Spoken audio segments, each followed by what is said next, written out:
Bonjour. Alors, quand on parle de libertarianisme, on a souvent l'image d'une philosophie bien droite dans ses bottes, un bloc monolithique. Mais en fait, c'est tout le contraire. C'est un monde plein de débats, parfois très vifs. Aujourd'hui, on va s'intéresser à une de ces branches les plus complexes et controversées, le paléo-libertarianisme. Voilà notre feuille de route pour tout comprendre. D'abord, on va voir comment le libertarianisme s'est fracturé. Ensuite, on se penchera sur la naissance du courant paléo.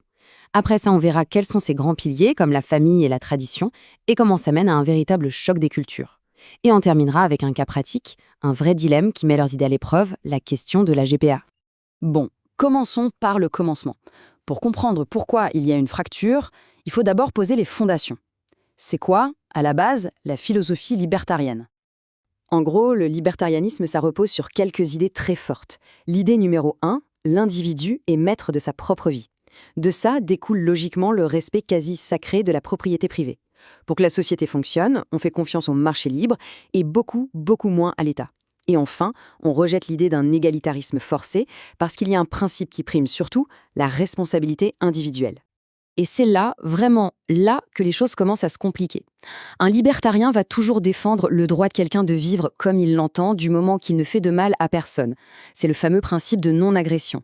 Mais attention, défendre un droit, ce n'est pas du tout la même chose que d'approuver, de célébrer ou de promouvoir le mode de vie qui va avec. Et c'est cette petite nuance qui va en fait devenir un gouffre. Cette nuance, elle va donc créer des tensions énormes, jusqu'à provoquer une vraie rupture. Alors voyons un peu comment cette scission s'est mise en place et qui en sont les acteurs principaux. On remonte un peu le temps. Dans les années 70, le libertarianisme devient populaire, mais il est souvent associé à la contre-culture, un côté un peu peace and love, hédoniste. Ça ne plaît pas à tout le monde dans le mouvement. À la fin des années 80, deux figures majeures, Murray Rothbard et Llewellyn Rockwell, tirent la sonnette d'alarme. Pour eux, le mouvement part à la dérive. Il trahit son esprit d'origine.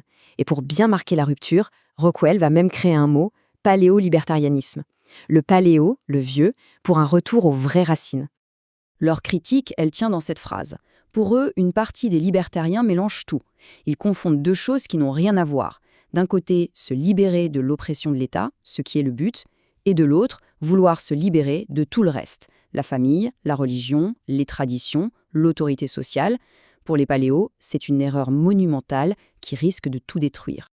D'accord, donc on a vu ce contre quoi ils se battent. Mais alors qu'est-ce qu'ils défendent concrètement ? Sur quoi repose la pensée paléo-libertarienne ? L'idée centrale, c'est que la liberté, ce n'est pas juste un concept abstrait. Pour qu'elle existe vraiment, il lui faut des fondations culturelles solides. Et ces fondations, c'est ce qu'ils appellent la moralité bourgeoise. L'éthique du travail, la discipline, le fait de penser à l'avenir. À ça s'ajoutent des institutions clés.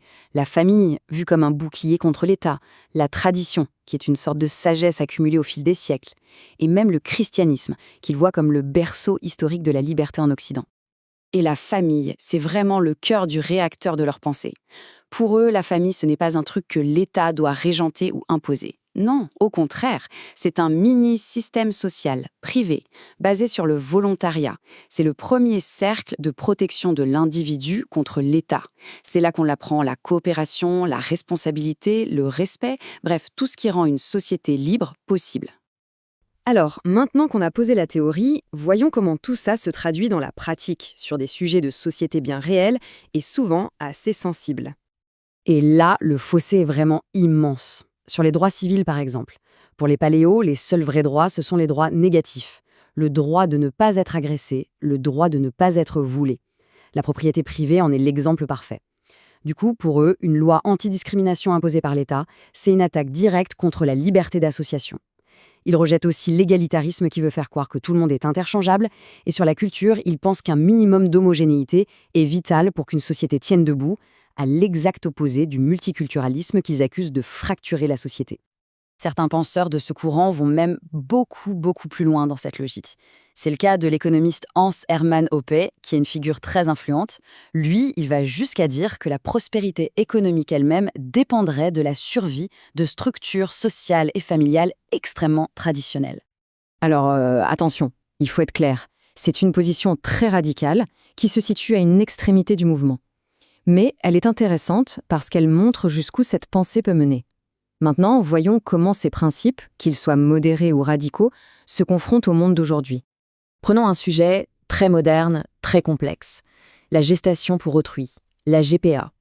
C'est un cas d'école parfait parce qu'il révèle une tension absolument fascinante au sein même de la doctrine paléo-libertarienne.